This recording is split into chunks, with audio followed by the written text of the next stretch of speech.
Postgame show coming to you live from Studio B of our CHGO offices here in the West Loop of Chicago. I'm your host, Sean Anderson. Alongside me, Herb Lawrence. Hello. You can follow him at EctorWall23 as our CHGO White Sox community leader. You can follow me at Sean_W_Anderson. You can follow the show at CHGO_White Sox. We're being produced today by our guy, Joey.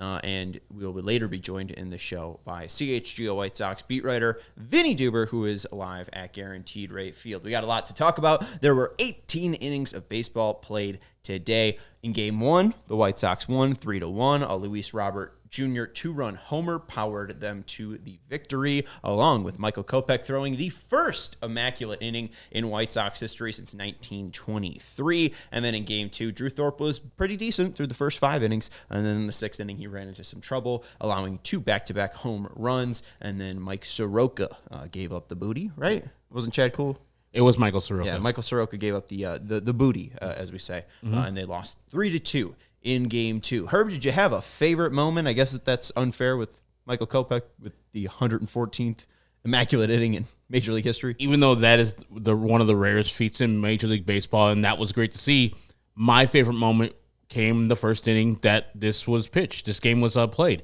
where Eric Fetty gets the first 3 guys on, and then calms down because Chad Kuhl was warming in that first inning of the first game to replace Eric Fetty because he was just all over the plate. Walked a couple guys, had as many balls as strikes at that time, then gets the next 3 guys out and proceeds to get 15 outs in that game after throwing 35 pitches in that first inning.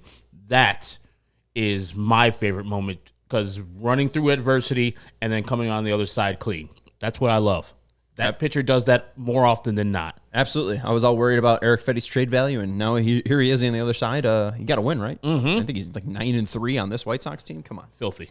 Mercy. We'll talk about Eric Fetty with Vinny later on, but obviously the most exciting thing is Michael Kopech's immaculate inning. Again, this is the first White Sox immaculate inning since Sloppy Thurston, who threw the 5th immaculate inning in Major League history, and we just want to take a moment of silence. Even the air conditioning stopped for Hollis John Sloppy Thurston.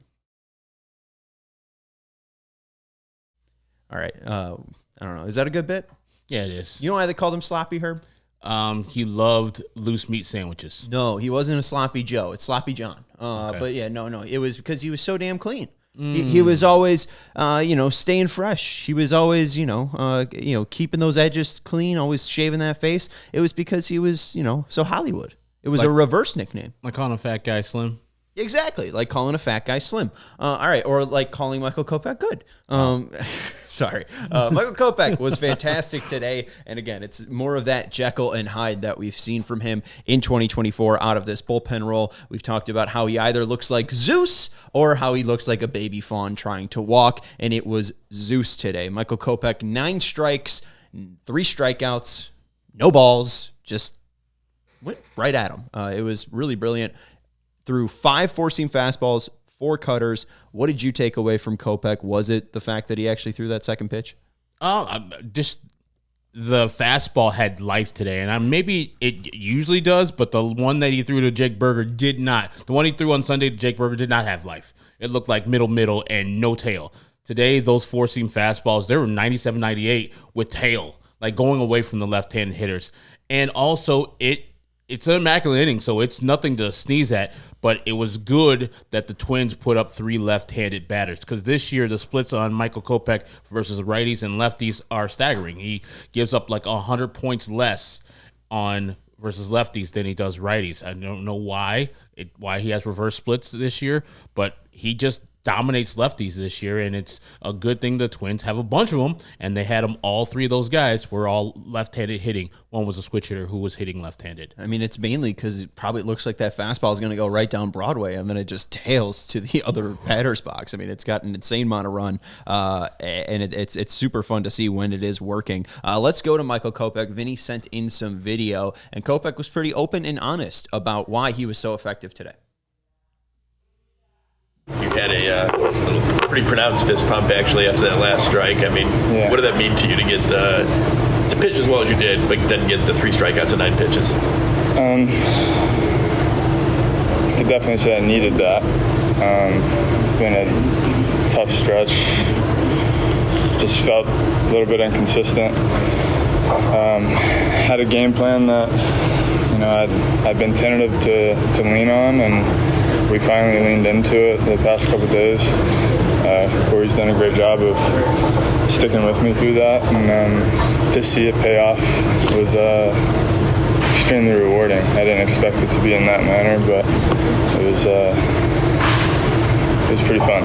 What is the game plan that you changed a little bit? Just to throw more off speed, throw more breaking balls. I was able to land my cutter probably more consistently. I would have been able to land my fastball today.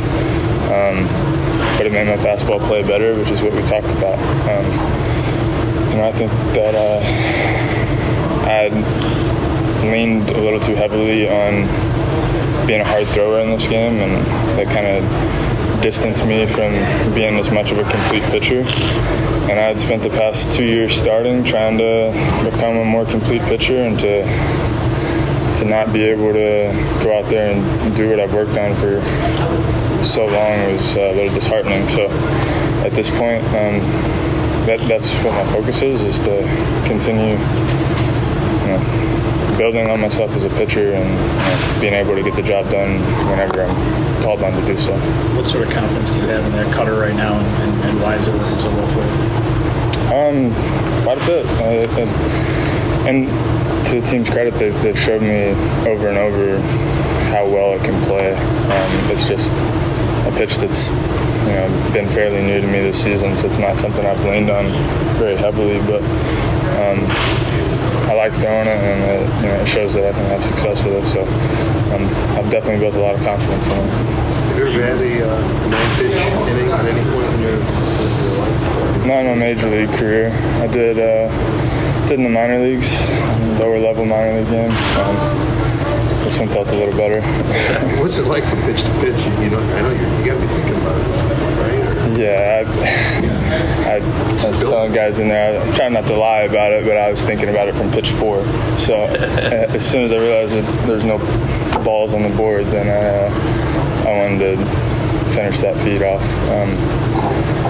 Yeah, I mean, it feels good, but at the same time, I would have never thought about it again if I threw a ball in there at some point. I just glad to have a clean inning and get the win. Pedro has talked a lot about how this is a process, a learning process for you to kind of evolve into that dominant closer type. How would you kind of describe how that process has gone from the start of the year to now? It's been a learning curve. You're in big moments all the time as a starter. When I was in the bullpen before, there was plenty of big moments I was in, but 9th inning game on the line, you're in the game, it's a little bit different of a situation, and anyone that's been in that situation can tell you it does feel different. Doing the job feels incredible, and not doing it is one of the worst feelings in the game. But that's kind of the beauty of that role is either way you have to wash it and be ready again the next day. So it's been a lot of lessons along the way. I hope I can continue to grow in this role. I suppose this morning you said it was more about just kind of forcing yourself to throw the cutter more than having to feel for it. Was today kind of having to feel for it? Yeah. Today I had a lot better feel for it. And to say that I didn't put every one of them exactly where I want to, but I think more often than not I don't do that. My misses can be closer some days than other days, but I was able to be closer today than most days. Do it again in game 2? Yeah, I don't know. That's not my call, but I'll be ready if they need me. He didn't get into game 2. Would have loved to seen it. Hey, maybe we just get 18 pitches from Michael Kopech, 16 Ks, and he gets to talk about another immaculate inning. But he talked about it, a reluctancy to throw those breaking balls, and we saw what it did for him today. I made fun of it last time we saw him that he threw 10 pitches, and 2 of them were cutters, 2 of them were sliders. But again, the main bulk of it is 6 four-seam fastballs. The cutter today, though, looked like a completely different pitch. It looked like a harder slider. It was very intriguing, mostly because, he threw 9 pitches and he got 3 strikeouts. It's very intriguing when someone's completely perfect like that. But as he talked about, he went into that game plan fully. And obviously, by pitch 4, when, hey, you got a strikeout already and you're already up 0-1, like, this is his mindset. I'm going to strike everybody out. Yep. It's good to see a reliance on that second pitch, and he threw that cutter 4 times. He had a stuff plus, according to @TJ Stats, of 124 on those pitches. His four-seamer at 116. We've seen that four-seamer get up to 120. So this guy might be a guy that has 2 pitches that are plus 120 stuff plus. And if he is locating like he did today, at least making them very tantalizing pitches. I mean, the one that missed the most was that cutter to, I think it was Wallner or Larnick. Those guys have just such similar stances. It confuses me. But I mean, it dives middle in. So it looks just so tasty because it's like, oh, this is going to be bottom of the strike zone, meatball, and then it just completely falls out. It was a beautiful pitching performance from Michael Kopech. And again, we were kind of iffy on if he was going to get traded. I think I said last time we talked about this, he wasn't going to get traded because he's too much of a mystery. And now he could be probably starting game 1 of the next White Sox playoff game for me. I mean, I'm kidding. Yeah, I think that this is what we've talked about on this show. The enigma, which is Michael Kopech, because you get brilliance like this. It's in there. Everybody sees it's in there. And it was very illuminating. He's talking about he was kind of reluctant to go with the game plan the White Sox had for him of, hey, feature a couple more of those curveballs. And we've talked about it. You even broke down the numbers early in the year where he was throwing 80 plus, like all his pitches were pretty much fastballs. He still throws 80% fastball. I mean, obviously this is going to take him down, but he was one of 3 players that threw 80% fastballs, or at least 80% of one pitch. Jansen throws 90% cutters. Class A throws like 81% cutters, and then fastballs for four-seam fastball 80% of the time for Kopech. Yeah, and so it's like you can see that your plan of just throwing a bunch of fastballs is not working overall. So I'm glad that the hard times and hopefully the Jake Burger walk-off home run kind of woke him up and said, hey, okay, I can't keep on doing this. I got to lean into what they're saying. And finally did it. And you see the results. Like, the fastball was working today, and you said the cutter was tasty. That gets the people off the fastball. So they're not just thinking, okay, I'm just sitting back and waiting for that Michael Kopech fastball middle in because I know that he's going to be wild. If he's around the plate, it's going to be a fastball. So I'm going to get ready for that. But now when you introduce other pitches, like the other day where he threw that slider at the top of the zone, every other pitcher, I mean, if you're going against any other pitcher and you throw a slider at the top of the zone, that's getting crushed. The reason why it didn't get crushed by Michael Kopech or by that hitter, because that pitcher or that hitter is looking strictly for fastballs against Michael Kopech. And if he can be this guy where he's varied in his pitching, the sky's the limit. And I hope and wish and pray that the White Sox entertain trades for him and get a trade, whatever they can get out of him. I think you guys were talking about, maybe, a fringe 100 prospect. It's going to be tough. Well, I'll talk about that, what they could possibly get from him. I was mostly joking. I also want him, again, to be the game 1 starter of the next White Sox postseason game. So I'm saying the value is the moon. I'm overvaluing him because of this performance and this performance only. So are you, if you had your heart of hearts, where are you on keeping Michael Kopech up as opposed to trading? Well, no, he's going to be traded. He's going to be traded. Anyone that has value should be traded. If you can get somebody that has 6 years of control for a guy that has 1.5 years of control, flat out, you should trade him. I don't care. I mean, also, why is he going against your game plan for this long? I mean, it's July, so that's part of the issue too. That it's just like I don't really want more rides on the Michael Kopech train. But also, I think that he's got a ton of talent. I think everyone thinks that he's got a ton of talent. And he's not one of those people that are going to bite you in the ass if he becomes Michael Kopech. Yes, he can. I mean, he's good. No, I'm saying, he's insane. He was a top 20 in 2023. Even when he was bad, he had the top 20. He was top 20 in stuff plus, just behind Zach Wheeler for starters. But I'm not saying he could be great, but no one on the White Sox and White Sox fans be like, oh, you traded Michael Kopech.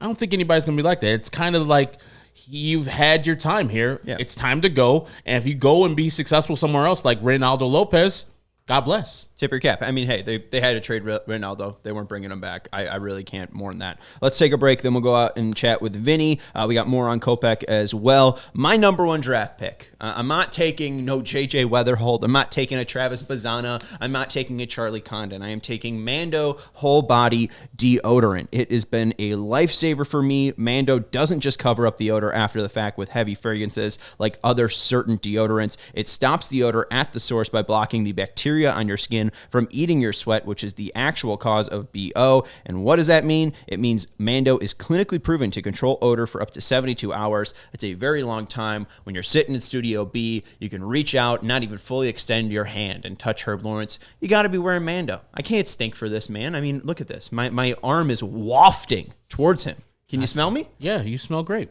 We're controlling the odor, folks. We're controlling the odor with Mando. It's a whole body deodorant. It's safe to use anywhere on your body, and it is fantastic in many different packages. Not only the solid stick deodorant, but the cream tube deodorant has been great, and you could check those out with the Mando starter pack. It's perfect for new customers. Comes with the solid stick deodorant, the cream tube deodorant, and 2 free products of your choice, like their mini body wash or deodorant wipes, and free shipping. And we have a discount code for you to get hooked on our favorite smelling whole body deodorant on the market. New customers get $5 off a starter pack with our exclusive code. That equates to 40% off your starter pack. Use code CHGO for $5 off a starter pack at shopmando.com, shopmando.com. Thank you for Mando for your support. We also want to thank our friends over at Cuts. If you are looking to look differently this summer, if you're looking to be more stylish but still comfort, just like us, you probably want to wear a t-shirt to work. Thankfully, we can. And thankfully, we're also sponsored by Cuts.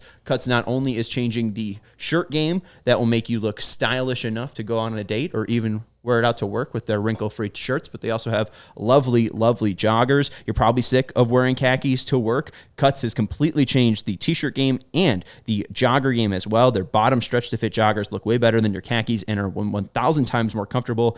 All of their clothing is as comfortable as athleisure, but fashionable enough to wear to backyard barbecues. And for a limited time, you can save money on Michael Chandler's favorite clothing company by heading to Cuts, C-U-T-S, clothing.com, and use code CHGO for $20 off. And the best part too, Cuts clothing is built to last. Their durable construction means you'll be enjoying your favorite shirts and pants for years to come, making them a smart investment for your wardrobe. So embrace the summer state of mind with Cuts. For a limited time, our listeners get 20% off your order when you use code CHGO at checkout. It's 20% off your order at cutsclothing.com with promo code CHGO. Please support our show and tell them we sent you. Experience the perfect blend of style and comfort with Cuts Clothing. Let's head out to Guaranteed Rate Field and chat with Vinnie Duber, our CHGO White Sox beat writer. Vinnie, we're going to interweave you into our Michael Kopech discussion because we've talked a little bit about his value. We played him speaking after the game. And then also Minidar in the chat is bringing up the whole Scott Boras signing that is recent to this past week, saying that he signed with Boras to be a starter again. We haven't heard anything specifically from Kopech or Boras's agency that this is what he's going to pursue, but he might not be a White Sox problem at the end of the month. So I don't know how much we should be going into the future of Michael Kopech, but what did you take away at least from him speaking after this game and the fact that he might have been hesitant to really go towards this game plan of including more breaking balls? Well, Michael's always been very honest in everything that he's said to, when talking to us. And I think that's been very apparent from, before he was even a big leaguer, right? I mean, if you go back to those days, he was one of the focal points of the guys who were down in the minor leagues. And there was a lot more coverage of the guys down in the minor leagues, as there will be over the next few years, because that's where the team was at the time.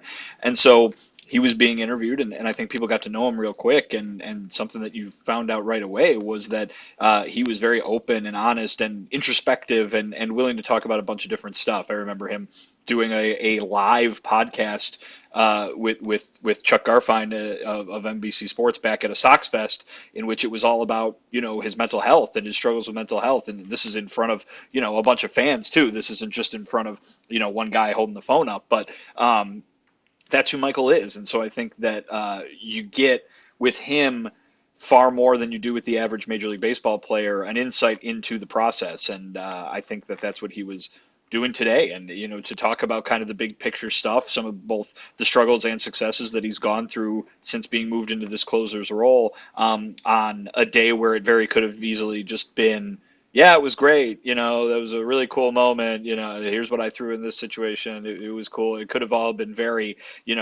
small picture and all about the cool thing that he did today. And instead it wasn't, because that's kind of what you get with Michael Kopech. So, I think he was providing a window into, hey, maybe he wasn't feeling, the game plan that they had laid out for him, or that they were trying to convince him to go into a little bit more, whether that's because of confidence throwing certain pitches, or just, a belief in that fastball or something like that. You can kind of see that it's not just as easy as pushing a button in a video game kind of thing. Like, it's very much dance with the date that brung you kind of thing. If you've got the fastball that everybody's raving about all the time, why wouldn't you try and throw it by everybody over and over and over again? But major league hitters are good, and they adjust to that kind of thing. So obviously it was a piece of advice from the coaching staff that maybe was a good one, because he did it today and he looked like the best pitcher on the planet, basically. So, for 9 pitches at least, right? So it's been a very it hasn't been a very straightforward season for Michael Kopech. Obviously, you've seen a lot of. I think Pedro put it as feast or famine. You could call it everything or nothing. You could call it Jekyll and Hyde, whatever you want, whatever phrase you want to use.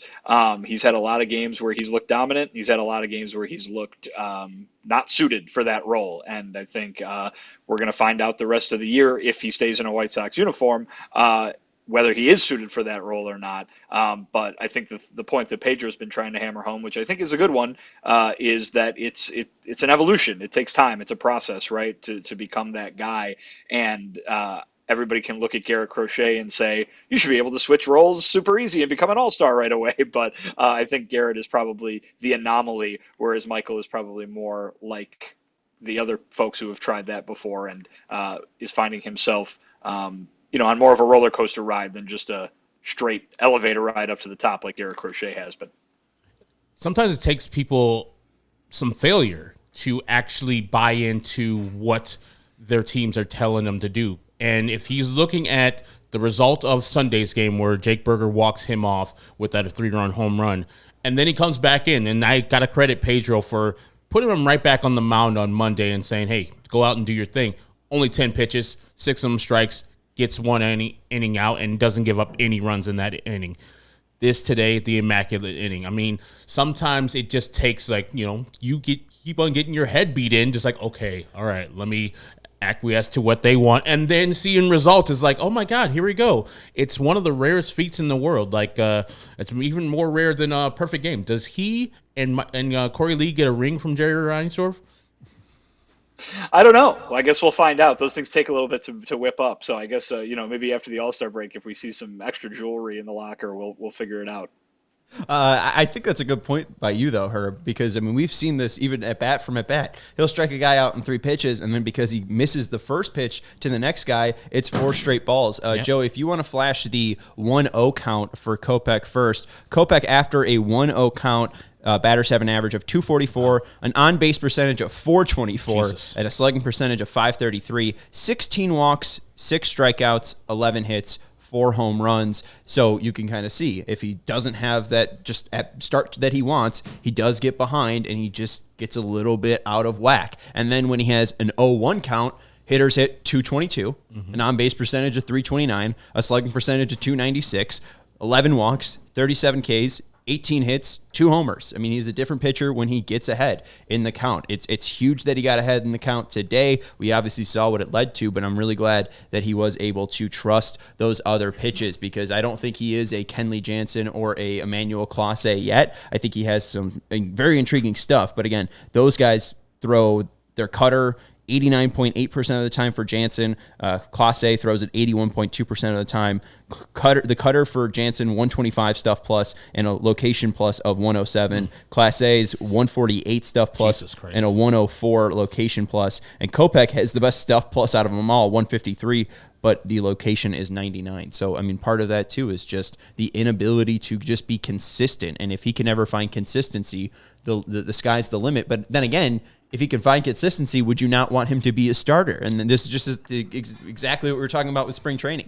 I think if you asked me in January who would be the more effective starter in 2024, I think I would have said Michael Kopech over Garrett Crochet. But here we are, just again, still in July, talking about Garrett Crochet as an all-star starter, and then Michael Kopech going up and down like a roller coaster in this closer role. Anything else on Kopech? No. Anything else on Kopech, Vinnie? I guess not. Okay. Oh no, I didn't know. I think I will. I guess we have the Heyman thing on Kopech, so let's play that. I thought this was interesting. Aiden from Southside Sox threw this out there to me yesterday on Mullion Hall. John Heyman of the New York Post threw this out that Michael Kopech might have more valuable than Cody Bellinger. I do believe that he would have value in a trade market. You know, oddly enough, I think you get more for him than you might get for Cody Bellinger, just based on the salaries. I do think there'll be teams interested in a big arm. Everybody needs bullpen help. And look, there have been guys, whether Kerry Wood had a 6 ERA when he was traded, I think he went to the Yankees and he was great. You get change of scenery is a big selling point, and it does work sometimes. So I do think that he does have value. Their trade season should be really good. I mean, Crochet, maybe Robert, Betty, Pham, DeYoung, Kopech. I don't know if I've seen Vaughn's name out there. At this point, you're probably selling low. I'm not sure I see that one. But even if you don't trade him, that's a half dozen pieces that actually have a positive value. Yeah, and I think that's just the biggest thing is you look at Kopech, 1.5 years of control. He obviously has the starter base. Maybe somebody could think, hey, in 2025, not only could this guy be helpful out of the bullpen in 2024, but he can also give a starter innings in 2025 for relatively cheap. I mean, this is going to be a huge offseason for Chris Getz. We keep getting closer and closer. I think we're 21 days away from the trade deadline, and hopefully, I mean, I'm all for anyone getting moved. Maybe not Luis Robert Jr., who hit a homer today and had a nice catch in center field, or Garrett Crochet, but I would understand, I think, anyone moving on this team. Yeah, a bad team doesn't need a bunch of players that their contracts will be expired by the time the White Sox believe they'll be competitive again, even though I disagree with trading good young talent. Keep them until you have to trade them. That's what I think. But if they believe that these people are at the top of their markets right now, yeah, go ahead and trade them. We'll see. All right, let's take a break. Joe, are we at the second break here? Let's take a break. We got to drag it out for 2 minutes? Okay, we got to drag it out for 2 minutes. All right, let's quickly just talk about then Jake Eder. He was named the 27th man for this doubleheader. We saw him warm up for Chad Kuhl in the 8th inning, but never actually made it into the game. I'm assuming that the plan now is for Eder to go to AAA, Vinny? Yeah, he already has been moved to AAA. We got that announcement after the game. He's going to join the Charlotte Knights, and so that's a promotion for him. He's been pitching well this year, as have so many of those arms in the minor leagues for the White Sox, and it's a nice little promotion for him. I guess the idea was that he would be useful today in the event that they needed him, because he was kind of on the right rest schedule, I think. So that seemed to be the thing that Pedro was hammering home in the before the game in terms of why Eder was here now, other than the fact that he's been very good and deserved a nice little reward for being very good. But yeah, you might have seen him today, but you didn't. So he will go back down to AAA. There you go. He's been promoted. And he hasn't pitched, I think, since July 3rd. So maybe he goes down and starts right away. It'd be nice to see Jake Eder in a Knights uniform. And Eder right now is the 10th prospect, according to MLB.com, for the top 30 White Sox prospects. Interesting enough, though, Kai Busch is ranked 16th on that list. Baseball America just put out their top 30 of their own for White Sox prospects. Kai Busch is up to 5 on their rankings. So a lot of different ways that this White Sox prospects are being judged. All right, let's take a break, and we'll let you know about our friends over at Prize Picks and Sunnyside. We'll jump into more Luis Robert Jr. talk. We'll talk about Kopech's value. We'll talk about Fetty's El Duque, et cetera, et cetera. Herb, let us know about Prize Picks.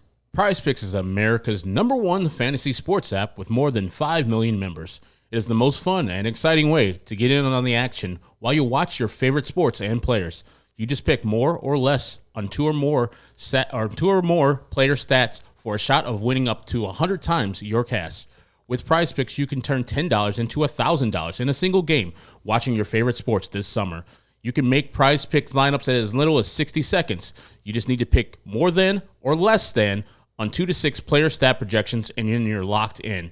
With the finals over and the hoop action doesn't stop on Prize Picks, women's basketball is still heating up, with stars like Caitlin Clark and Angel Reese looking to make names for themselves. Alongside greats like Brianna Stewart and Asia Wilson, you can win up to 100 times your cash by watching them ball out. And if you're looking for promotions, Prize Picks has you covered every single week. I'm a usually NBA guy with Io points, rebound, assists, and Trey Young points, rebound, assists less than.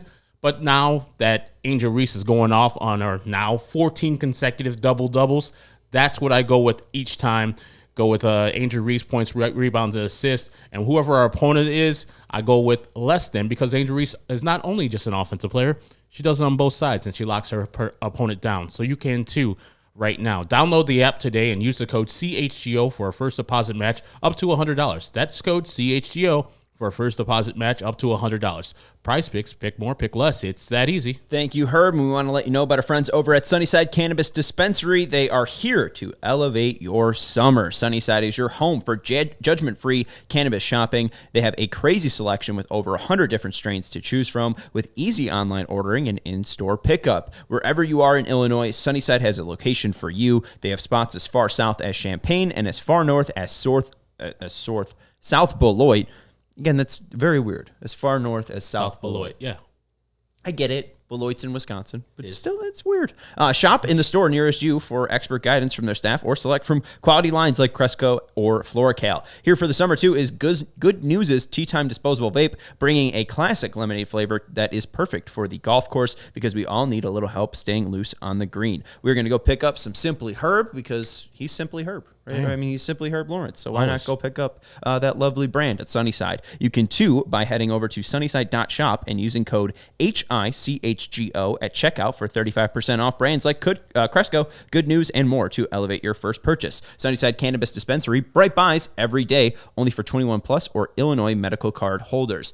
Sloppy Thurston was named Sloppy because he was so groomed. Would Michael Soroka's nickname be Winner? It's rude. It's rude. I mean, he's 0-10. It's not my fault. They can't win a damn game with him. How about this, too? I believe, if I heard this correctly from one of my colleagues here today at the ballpark, after Game 2, the White Sox are, in games that Michael Soroka has pitched in, are 1-20. Damn.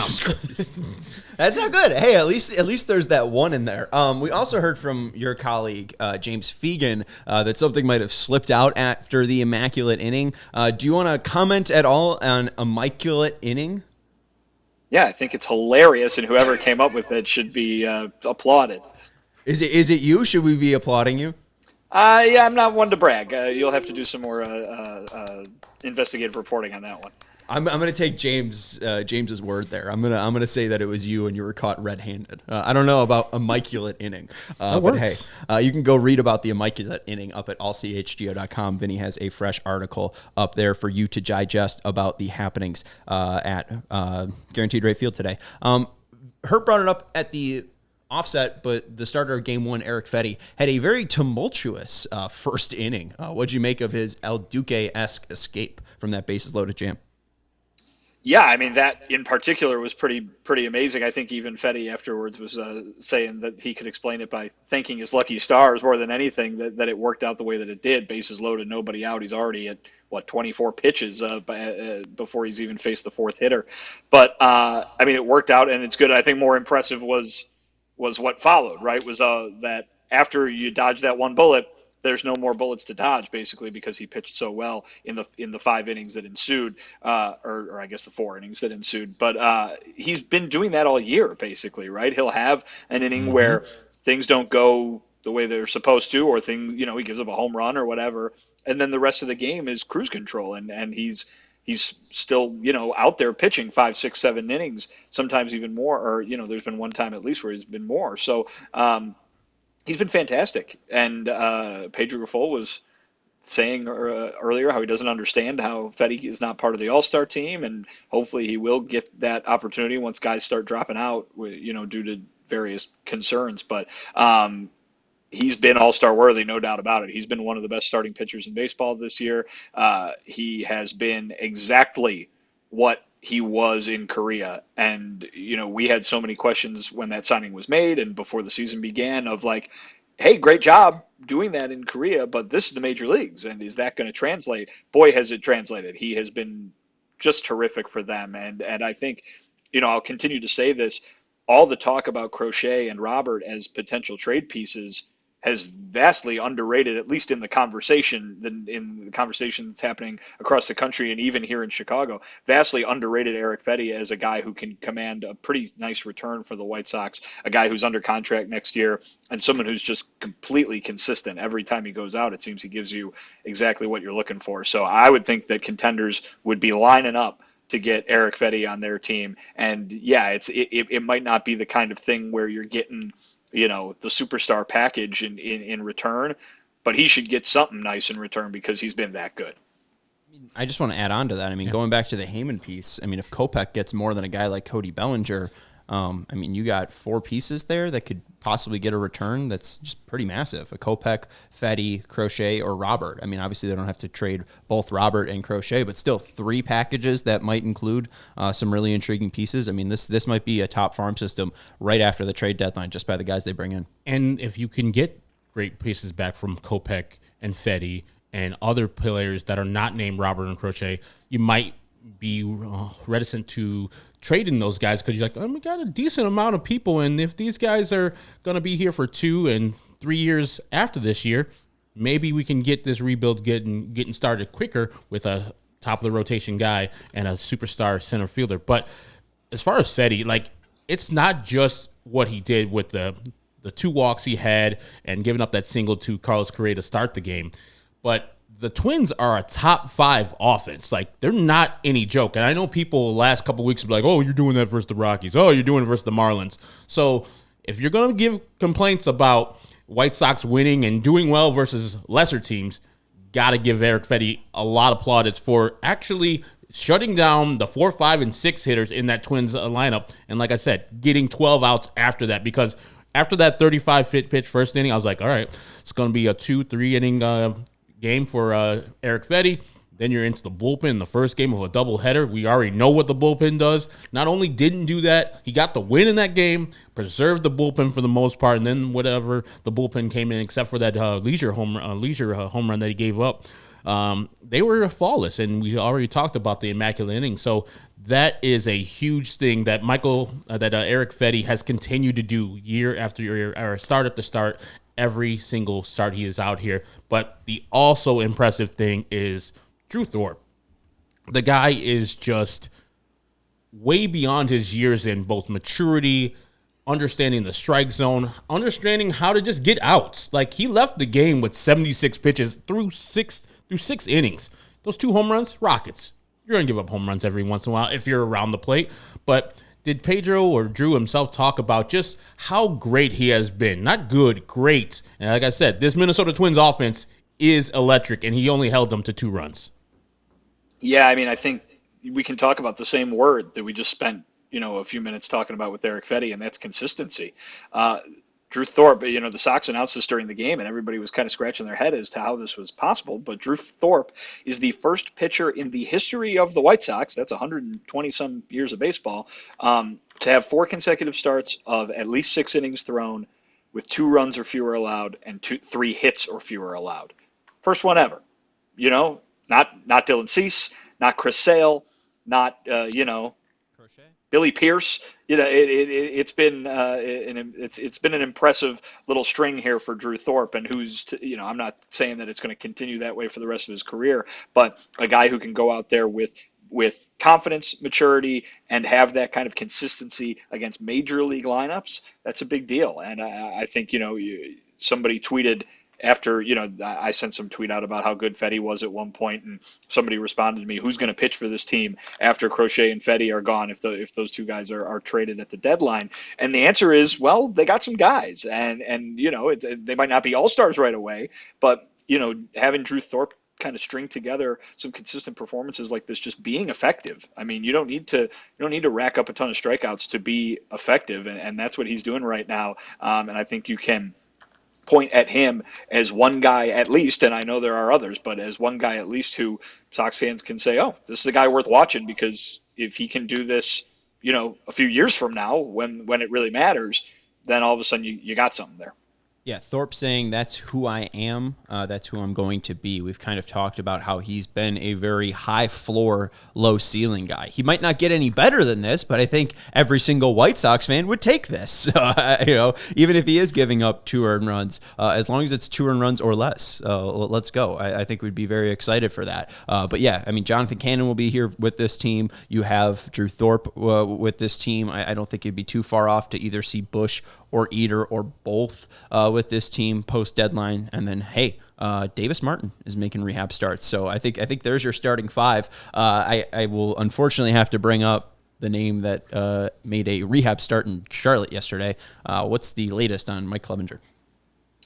The latest on Mike Clevenger is that he'll be back here as he has been between his rehab starts to talk with the team and all the various staffs that are needed to make the determination of whether he's ready to rejoin the major league rotation or if he would need another rehab start. But Pedro Grifol threw out today the possibility, and it's just a possibility because he did say that they've got kind of everything on the table, but a possibility that if the elbow issue is over with and Mike Clevenger is healthy, even though those pitch counts have not been high in the rehab starts, he could rejoin the rotation at the major league level and just kind of build back up kind of on the fly, with kind of short starts in which maybe he's not throwing 100 pitches right away, but, that he would kind of do it at the major league level. And that's not necessarily rehabbing because he would need to be healthy, but it was kind of what we've been talking about with Mike Clevenger all year long, which is he didn't get a spring training and they're kind of doing spring training with him in the regular season. Now with where the White Sox are, I'm not really sure that that's that big of a deal.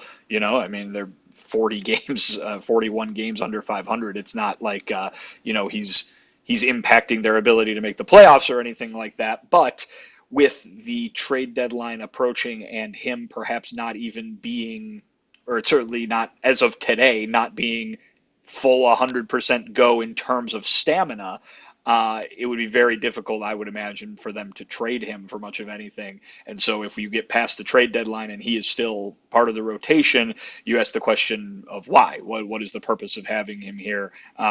Again, I will bring up that they continue to be very complimentary of his presence in the clubhouse, and so maybe that is something that could benefit a young team that's trying to find their way or young players who are trying to find their way in the majors for the first time. But in terms of soaking up a roster spot and a rotation spot that could go to somebody who might be an actual part of the long-term future here, that's a very valid point worth bringing up.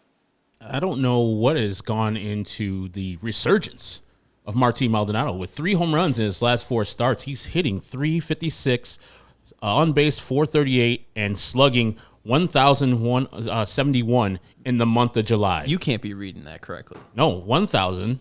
He's slugging 1,071. Martin Maldonado? In the month of July. This is not Luis Robert Jr. Not him. I don't believe you. Just crushing the ball in this month. Like, is it just the calendar? or what's gotten to Martin Maldonado, the guy who was hitting 083 to start this month off? It's called a hot streak, Herb.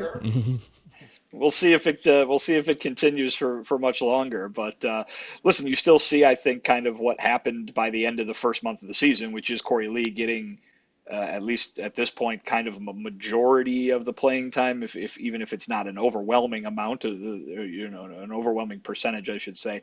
It probably is up over 50%, and they like Corey Lee and what he's been able to do. His bat, too, has cooled off pretty significantly, by the way. But, again, Maldonado keeps getting a lot of praise for what he's doing in terms of working with the pitching staff. And while that was never something that fans wanted to hear when he was hitting under 100, maybe now that he's hitting over 100, that will be received a little bit better.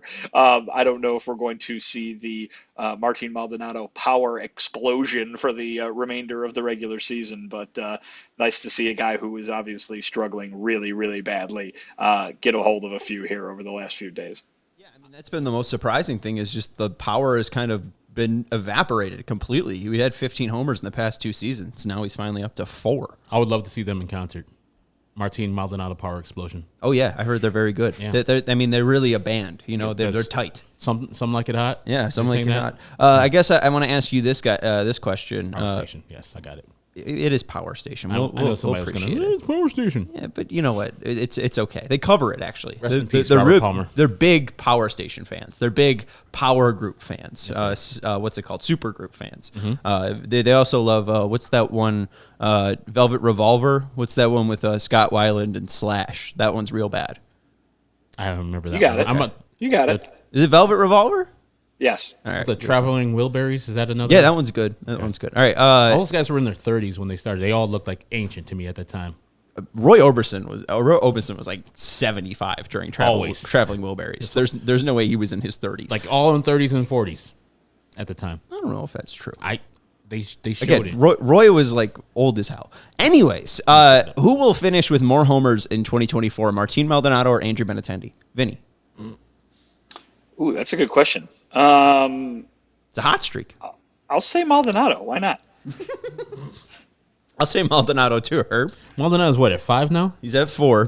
Benny's at 6. Yeah, my guy Benny. He plays every day. He's going to hit 10, so there you go. Damn, better.